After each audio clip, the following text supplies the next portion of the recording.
Oui, alors voilà. Je commence aujourd'hui une petite explication sur ce que j'appelais la clé tanachique, qui n'est pas à prendre que simplement sur le Tanar, ce qu'on appelle la Torah, les Nevi'im et les Ketuvim. La Torah, les prophètes et les hagiographes. Tout ça concerne, en ce qui concerne par exemple les chrétiens, l'Ancien Testament. Puis les évangiles vont constituer ce que nous appelons le Nouveau Testament. Puis ensuite, l'islam va venir avec ce que l'on appelle le Coran ou le noble Coran. Eh bien, ce que je veux dire, c'est que tout se tient en réalité. Il n'y a qu'une seule chose, c'est l'unité de connexion prophétique. Et cette unité de connexion prophétique, elle marche en fonction de ce que l'on appelle la clé tanachique.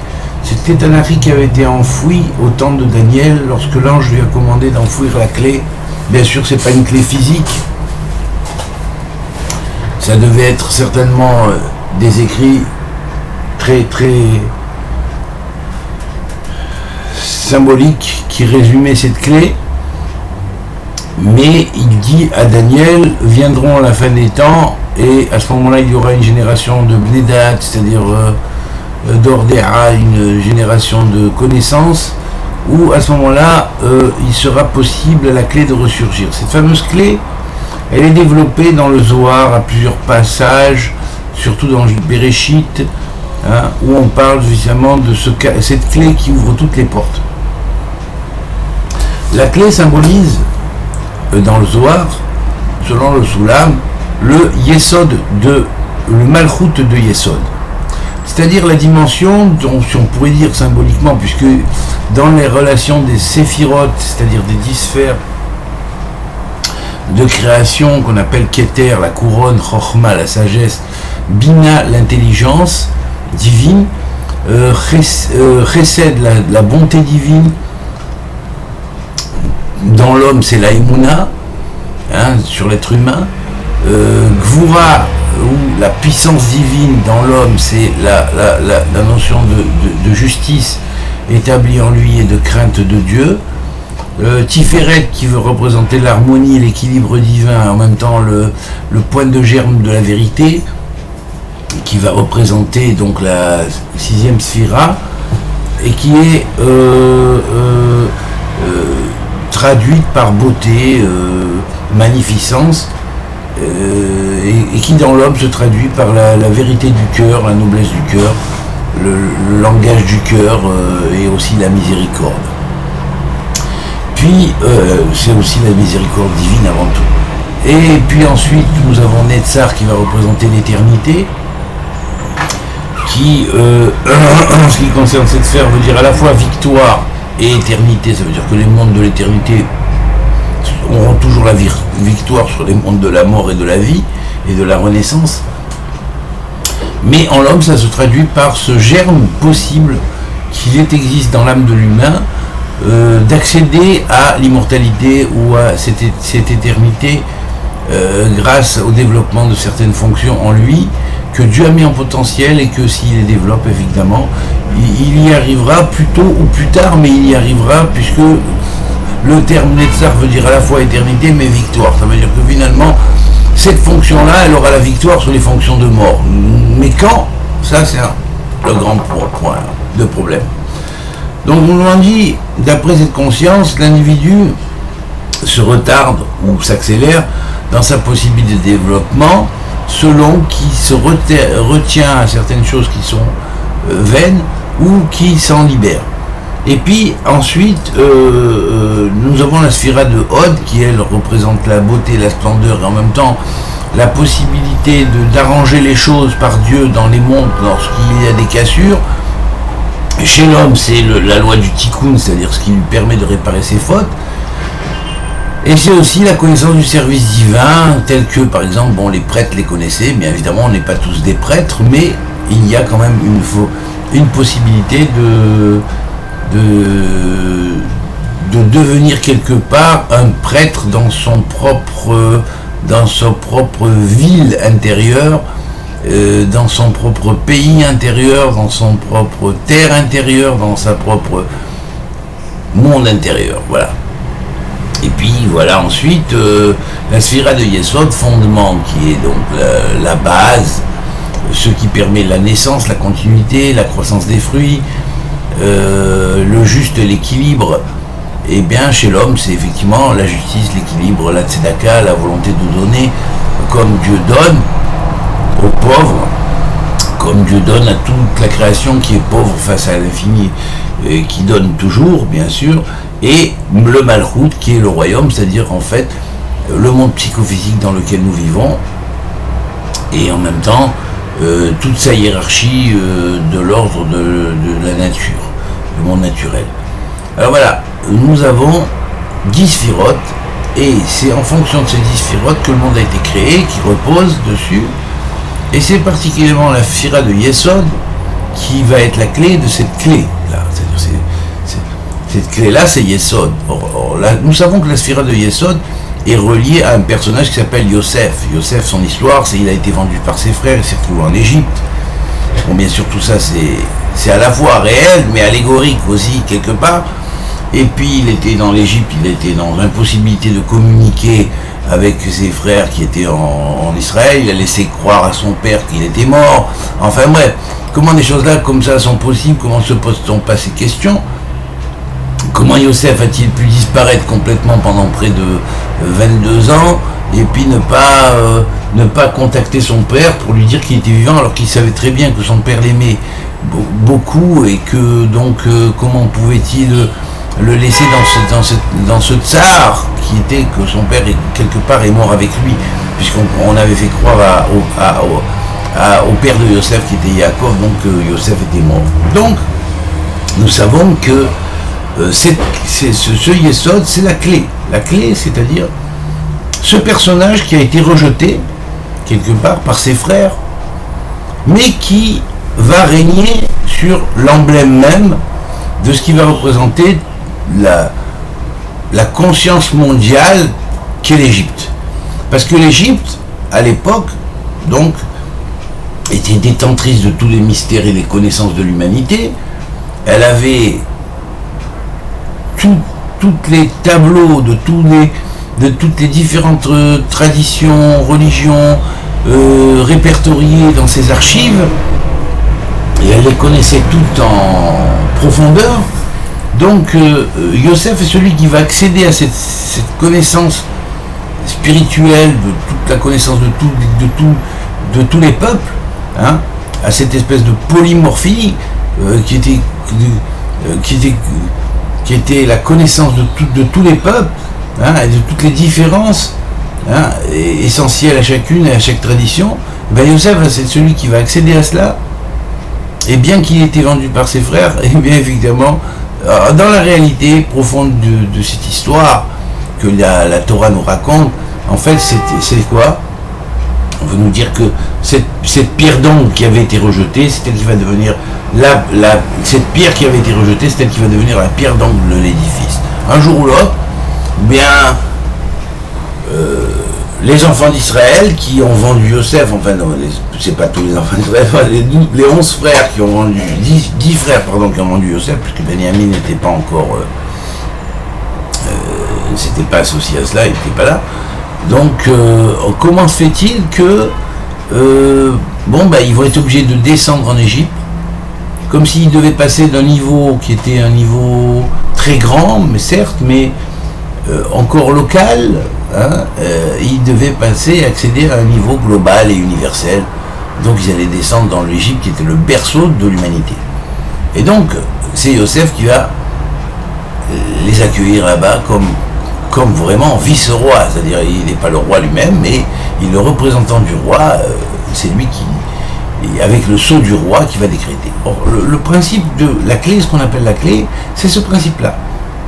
C'est-à-dire, la clé qui ouvre toutes les portes, on veut dire par là, comme Yosef a été capable de parler toutes les 70 langues en montant, ou les 70 langages initiatiques en montant vers le trône de Pharaon, hein, et bien, effectivement, cette notion-là, on va la retrouver, et avec sa fonction universelle chez Yosef. Et donc, quand nous nous dit la clé qui ouvre toutes les portes, c'est la clé qui ouvre toutes les portes de la Torah universelle. d'une Torah qui va devenir universelle. Alors voilà, ça c'est la base. Donc cette fameuse clé que que l'ange avait ordonné à Daniel d'enfouir, ça voulait dire, à partir de maintenant, c'est-à-dire du retour de l'exil de Babel, la clé vous est, elle ne continue plus, quoi. Je veux dire, vous en avez que des bribes. Vous avez une connaissance, certes, vous aurez une connaissance, ce qui va continuer après va être institué d'une certaine connaissance, mais pas de totalité de connaissance qui était jusqu'au moment où vous aviez la clé en main. Et donc, cette clé ressurgira à la fin des temps, c'est-à-dire dans le moment où on sera arrivé effectivement à une génération qui est une génération de science, une génération de conscience, d'ouverture de la conscience, mais aussi une génération complètement au bord du chaos, dans un autre sens. C'est-à-dire il y a les deux. Et c'est là que justement la clé va se révéler et que Daniel, quelque part, l'ange lui dit, même toi qui a été qui aura été rejoint de tes pères sous terre, tu ressurgiras à cette époque, c'est-à-dire en fait tu reviendras, tu renaîtras par réincarnation certainement, et puis tu pourras retrouver la clé et puis savoir quelle est comment cette clé fonctionne. Voilà. Alors en fait, la clé c'est un personnage. La clé c'est le personnage de Yosef, symboliquement, de Yesod. Mais c'est pas n'importe quel point de Yesod, c'est le Yesod, le Malchut de Yesod, le fondement de Malchut de Yesod. On pourrait dire symboliquement que cette clé, c'est le David de Yosef. Le David de Yosef, c'est ce qui est complémentaire du Yosef de David, c'est-à-dire symboliquement le Joseph de David. Alors, en David, il y a un Joseph, et en Joseph, il y a un David. Et ça, c'est la complémentarité qu'on dit des deux Mashiach, Ben Yosef, Ben David. L'un est en haut, Malchut chez Yesod, fondement le royaume du Yesod, du fondement, et l'autre en bas est le fondement du Malchut. Et c'est par cette conjonction-là que, au travers des prophètes, Ézéchiel notamment, qui dit, à la fin des temps, Dieu prendra les deux médailles de Joseph et de Yehuda, qui étaient les deux rois qui se sont affrontés au moment justement affrontés symboliquement, au moment où justement il y a eu la confrontation dans la paracha de Vaïgash avec celui qui représentait les frères, c'était Yehuda qui était le porte-parler des frères, et puis Yosef qui était lui le porte-parler, le porte-parole de lui-même. Alors voilà. Et c'est là que dans cette confrontation va jaillir une lumière extraordinaire, c'est-à-dire cette lumière de Vaïgash, elle va se retrouver à la fin des temps sous la conjonction du fait que des deux médailles, on va faire une seule médaille. Symboliquement, ça veut dire que il y a certes deux Mashiach qui sont Ben Yosef, Ben David, mais il faut savoir que les deux Mashiach sont en la même personne et que il y a une partie en lui qui est Yosef, dans la personnalité du Mashiach, et une partie qui est David. Voilà. Voilà. Alors la partie qui est Yosef sur terre, bien sûr, elle est Yosef dans David, et la partie qui est céleste, c'est David dans Yosef. Et les deux sont complémentaires, puisque l'un éclaire l'autre, et l'autre monte vers l'un. Voilà. Et donc, c'est comme ça que la tradition nous a enseigné la base des choses, et donc la clé, qui va être cette clé qui va descendre de Malchut de Yesod, c'est-à-dire la clé qui va ouvrir le Malchut qui vient de Yesod, c'est-à-dire Semichut Geoula, le rapprochement de la Geoula, par la Tfila qui est les Malchut, qui elle va monter vers Yesod, et c'est là on a affaire à une Tfila qui s'ouvre, qui monte et qui va remonter pour être une Tfila, c'est-à-dire une prière qui va s'accomplir. Alors bien sûr, ça c'est la grande clé. D'accord ? Donc, nous avons cette clé-là qui a été dissimulée et qui en fait est la clé qu'on va appeler ensuite la clé tanachique. Comment lire et comprendre le Tanakh ? Alors je vais vous dire une chose, je vous donne un exemple. Un individu qui la connaîtrait vraiment et bien en profondeur, Bon, ça s'étudie, ça peut demander une vie entière pour s'étudier, mais à partir du moment où il la connaît bien et qui vraiment il la maîtrise, vous pouvez le mettre sur une île déserte avec la Torah, c'est-à-dire Torah Nevim Ktuvim, c'est pas forcément de prolonger, ça suffit déjà avec la Torah Nevim Ktuvim. Vous le mettez sur une île déserte, mettez-lui le Sefer Yetzira avec, parce qu'il y a un des livres les plus anciens, à la rigueur vous pouvez rajouter Raziel si vous voulez, le reste c'est pas nécessaire, à partir de la clé, il va retrouver tout le reste, c'est-à-dire le Zohar, le Talmud, tout, pour la simple et bonne raison que la clé est quelque chose de précis, une dynamique qui à partir du texte le plus ancien va aller et se perpétuer et se continuer avec un texte postérieur et avec un texte postérieur et ainsi de suite et ainsi de suite et ainsi de suite. Et ce roulement-là est précis, d'abord fonctionne selon des modalités, une science et une connaissance qu'il faut apprendre aussi plus ou moins, mais dès lors qu'on a les bases de cette connaissance et comment fonctionne la clé, eh bien je veux dire, n'importe qui n'a plus besoin d'aucun livre en fait. La connaissance est en nous, Dieu nous l'a donnée et c'est Dieu qui nous l'enseigne, chacun dans notre cœur, c'est ça. Il n'y a pas meilleur commentateur que Dieu, parce que c'est Dieu qui nous commande. Alors quelquefois, c'est la clé elle-même qui va enseigner, c'est-à-dire le Malchut de Yosef, et l'individu qui est sur terre, lui, il va recevoir d'après son Yosef de Malchut. Si Yosef de Malchut n'est pas ouvert, Malchut de Yosef ne peut pas donner à Malchut de Yosef. Yosef de Malchut ne peut pas recevoir de Malchut de Yosef. C'est très simple.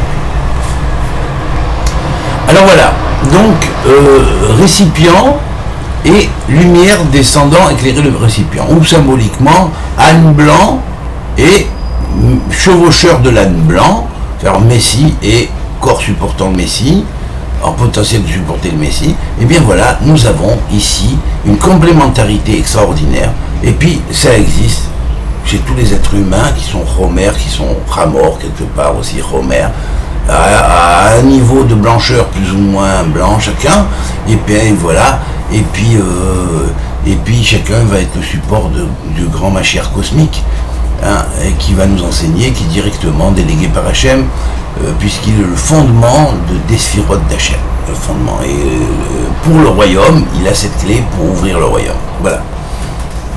Alors maintenant que j'ai expliqué plus ou moins comment fonctionne la clé ténarique, elle fonctionne en Ishtal Shelut. Alors bien sûr, le plus important, le plus grand fondement, c'est ce qu'on appelle les 5 livres de la Torah. Bien sûr, ces 5 livres de la Torah, c'est la grande base de la clé, leur architecture, comment fonctionnent les livres, comment ils se complémentent, comment il y a des relations entre un point de l'un et un point de l'autre. Tout ça, c'est comme ça que marche la clé. Elle est Ishtaltelut pure. Comme on dit, les sphirotes sont une Ishtaltelut qu'elles s'engendrent l'une l'autre. Et les lumières s'engendrent l'une l'autre dans la création des mondes, des mondes les plus supérieurs aux mondes les plus inférieurs. Et bien la clé tanachique, elle s'engendre elle-même aussi, et elle engendre son système qui est la base de l'architecture des mondes, et sur la base de l'architecture des mondes, c'est ainsi que la Torah est fondée. Voilà. Donc là on est dans une Torah cosmique, et même si la Torah parle le langage de l'homme, c'est à nous de comprendre, et grâce à cette clé, comment et en quoi l'utilisation du langage de l'homme dans le fait que la Torah nous parle ce langage, puisque Dieu s'est adapté au langage de l'homme, peut prendre une dimension différente. Dès lors qu'on a la clé, ça, alors là vraiment il n'y a plus de mélange à faire, il n'y a plus de mauvaise interprétation, plus de mélange à faire. Voilà l'importance de la clé. Alors cette clé, je dis,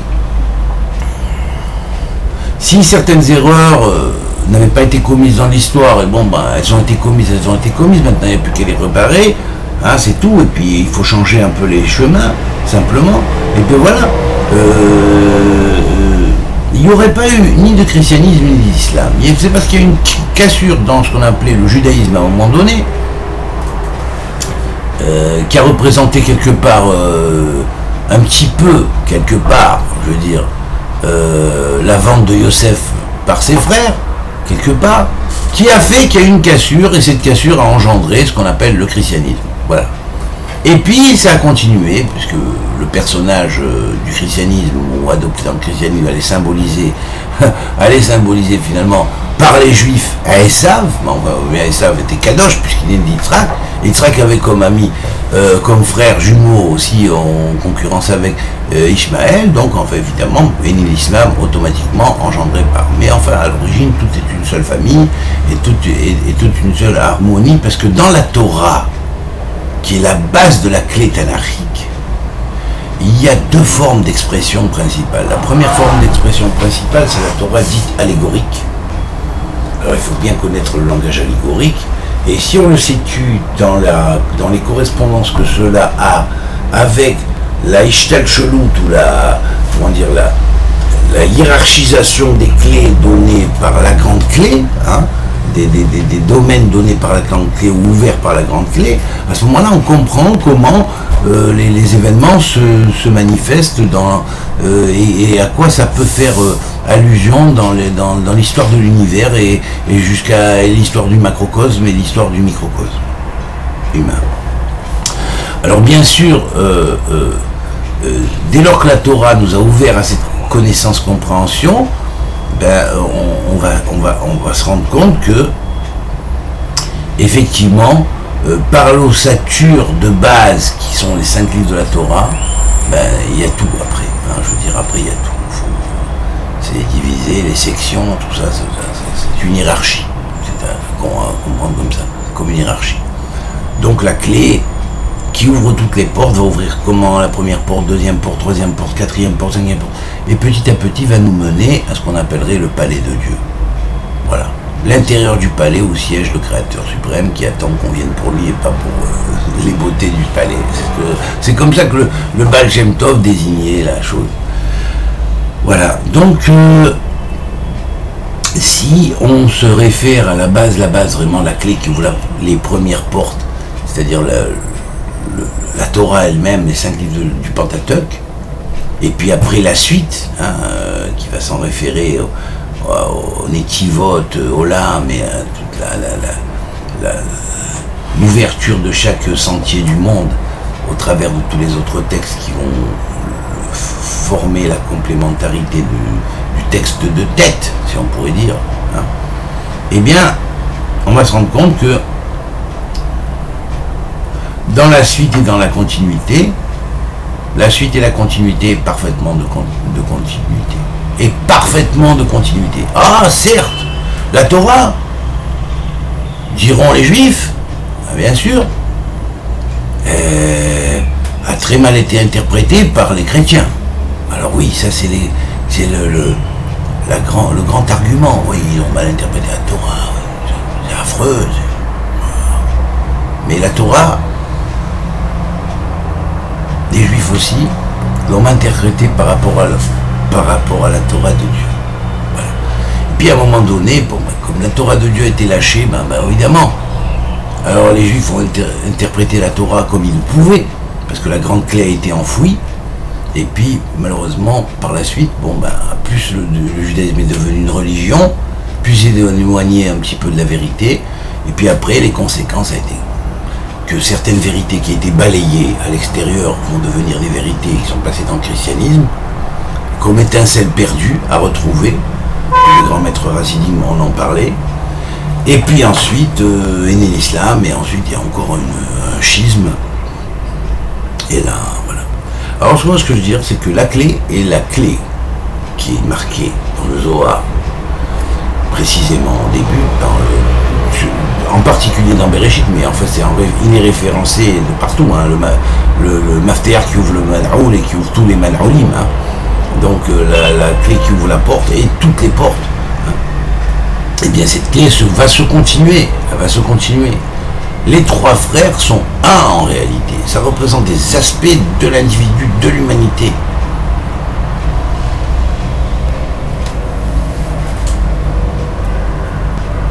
Bien réfléchir. Les 3 frères sont un en réalité. Les 3 frères. Ou les 3 traditions sont une en réalité. C'est une qui a été cassée en trois. Parce qu'elle n'est pas restée dans son unité originelle.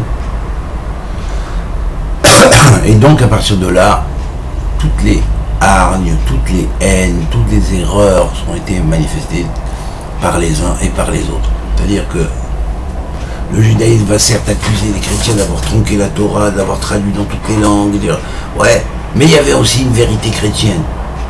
Une vérité chrétienne avec une clé au travers des évangiles canoniques qui a été transmise et laissée là comme continuité de la clé, même sans que les papes le sachent et sans ceux qui ont établi le christianisme le sachent. C'est la continuité de la clé. Vous comprenez? Et alors là, dans cette deuxième phase de la continuité de la clé, on arrive encore à un développement qui est plus chez l'humain du cosmique. Vous voyez? Ça marque une phase avec la fin de ce que les chrétiens ont appelé l'Ancien Testament. Si on s'en réfère à la clé, c'est toute la partie cosmique qui est développée là. Et la relation de l'être humain par rapport au cosmique. Et ensuite, à partir du moment où on commence avec l'évangile, c'est le développement de l'être humain, dans son microcosme, pour devenir un bon kéli, un bon récipient pour récepter le cosmique. Vous voyez? Puis alors attention, il y a le danger de se un peu trop s'identifier après à. Et là, l'islam, qui représentait une troisième phase normalement dans sa continuité, allait représenter la soumission à Dieu, ou le travail sur la soumission à Dieu, de façon à dire attention, ne te méprends pas. Voilà, ne te méprends pas, ne va pas trop loin. Voilà. Et donc ces trois phases-là font partie d'une seule doctrine, d'une seule tradition. Et c'est la clé qui, lorsqu'elle est utilisée, phase 1, phase 2, phase 3, va ouvrir et faire de tout cela ce qu'on appelle la connexion prophétique. Et c'est de la profession connective, de la connexion prophétique dont je vais parler. Pas d'une religion, mais de ce qu'on appelle la connexion prophétique. Comment ouvrir les livres, comment les lire correctement, comment, on va dire bien sûr, les juifs ont raison quand ils disent les chrétiens ne savent pas lire. Mais ils ont raison, bien sûr qu'ils ont raison. Parce que le texte est en hébreu, mais les juifs non plus ne savent pas lire, parce qu'ils ne lisent pas encore comme il faudrait lire la Torah. Parce qu'ils n'ont pas la clé. Ça, c'est excusable. C'est excusable. Pendant l'exil, on n'avait pas la clé. Donc on savait lire, mais on interprétait moins bien que ça pourrait être interprété si on avait la clé. Et puis après, quand on va continuer, on va dire, mais les chrétiens, eux, ont dit, oui, vous n'avez pas accepté, machin. Ben oui, mais ils ont raison aussi. Ils ont raison aussi. Mais, certes, ça aurait peut-être pu se changer au cours du temps si, peut-être, vous vous étiez mis, vous chrétiens, aux racines du texte. Même si c'était pas encore avec la clé, c'est pas grave, mais déjà, on aurait pu comprendre un peu mieux. Et puis l'islam qui vient après, au début, si vous prenez le Coran, mais il respecte parfaitement les deux traditions qui sont venues avant lui, même s'il va critiquer quelque part les mécréants qu'il y a dans ces traditions, il ne va pas inclure tout le monde dans le même paquet. C'est l'erreur de l'islam actuel. Alors bien sûr, c'est pareil, il va falloir adoucir les djinnim, les trop grands côtés du djinn qu'ont certains dans l'islam, parce que avec ça, le monde ne peut pas vivre. Mais aussi la notion d'amour excessif, le monde ne peut pas vivre non plus.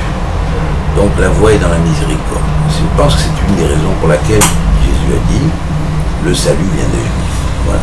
Donc on va s'attacher à développer au fur et à mesure cette clé prophétique et vous verrez comment au fur et à mesure les textes s'éclairent et comment ils vont prendre leur forme et comment, ma foi, les différenciations qui sont des polémiques, je dirais, de clochers de synagogues et de mosquées, hein, elles vont disparaître. Et il y aura plus des polémiques de synagogues, d'églises et de mosquées, mais il y aura des communications entre les synagogues, les églises et les mosquées qui vont rejaillir, comme un petit peu comme à l'époque du Moyen-Âge, à l'âge d'or d'Espagne, où les savants chrétiens, juifs et musulmans se rencontraient, travaillaient entre eux, s'apportaient l'un à l'autre. Et bien voilà, c'est à cet âge d'or-là qu'il faut réaccéder avec le plus de ce que notre génération nous apporte, car elle est la génération quand même de la fin des temps. Et c'est comme ça qu'on arrivera à amener cette paix qui a été clamée autant dans ce que les chrétiens ont appelé l'Ancien Testament, ou le Tanakh, pour les juifs, bien sûr, et puis finalement ce que Jésus est venu représenter, ou Rabbi Yoshua ben Yosef est revenu représenter dans le christianisme, mis à part les déviations qu'il y a eu, et bien sûr, on va dire, oui, voilà, c'est comme ça, c'est la paix qu'il voulait, tout ça. Mais il a reconnu qu'en son temps, il n'est pas venu pour apporter la paix, mais l'épée. Bon, il y a eu l'épée, c'est vrai, voilà, ça va. On va arriver à un monde de la paix. Et islam qui normalement voudrait dire paix, hein, salam, c'est paix, c'est bonjour, mais c'est paix aussi. Ça vient de la racine shalom qui en hébreu veut dire paix.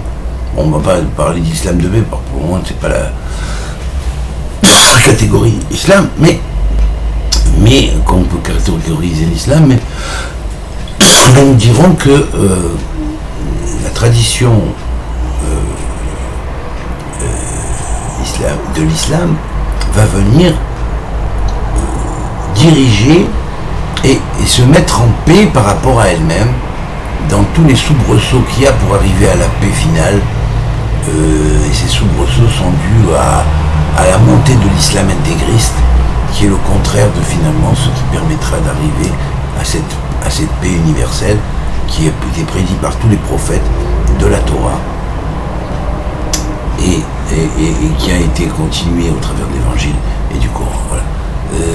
C'est de l'unité de connexion prophétique que nous allons parler. Ce n'est pas une nouvelle religion, c'est une nouvelle tradition, c'est la réhabilitation d'une tradition plus ancienne, remise au nouveau pour le futur de l'humanité. Voilà. À très bientôt, chers amis. Et donc, on commencera le premier cours